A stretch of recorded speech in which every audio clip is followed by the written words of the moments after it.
Hello guys, সবাই কেমন আছো? তোমরা তো সবাই জানো আমি ভাইয়ের বাড়িতে ঘুরতে এসেছি।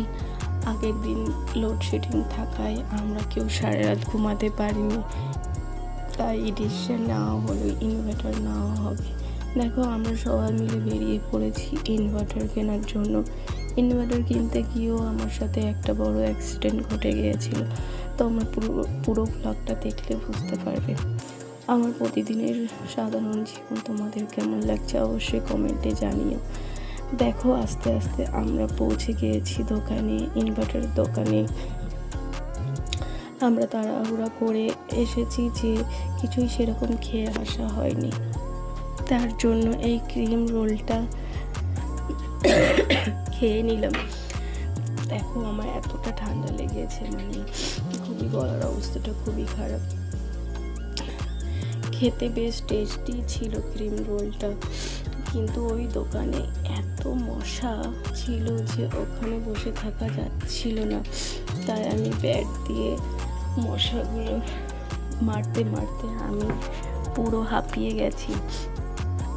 এর মধ্যে দেখো যেটা ঘটে গিয়েছিল যে মশা মারা ধূপ দোকানের দাদাটা লাগিয়ে দিয়েছিল। এতটাই মশা ছিল যে মারা যাচ্ছিল না, তো দাদাটা ধূপকাঠিটা পাশেই লাগিয়ে রেখেছিল, আমি বুঝতে পারিনি। আর পুরো জামাটা আমার পুড়ে গেছে। কি অবস্থা, মনটা আমার এত খারাপ হয়ে গেছিলো। কি আর করা যাবে, একটা অ্যাক্সিডেন্ট ভেবে মনকে সান্ত্বনা দিলাম। এদিকে দেখো, ভাই দোকানের দাদার সাথে প্রাইস বিষয়ে কথা বলছিল, তারপর মডেলগুলো নিয়ে কথা বলছিল। ফাইনালি আমাদের ইনভার্টার না হয়ে যায়। তারপরে আমরা একটু পেট্রোল পাম্পে আসি, তারপরে বাড়ির উদ্দেশ্যে আমরা রওনা হয়ে যাই।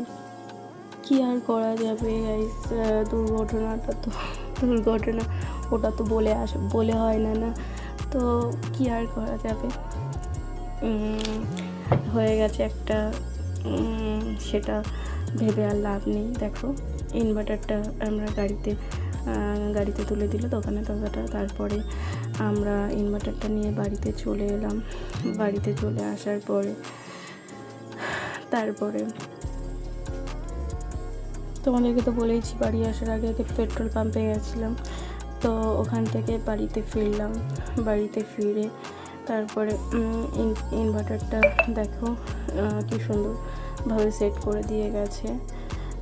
ফাইনালি ইনভার্টারটা আমাদের নেওয়া হলো। তো আজকের জন্য এটুকুই। নেক্সট আবার দেখা হচ্ছে খুব তাড়াতাড়ি। Bye bye.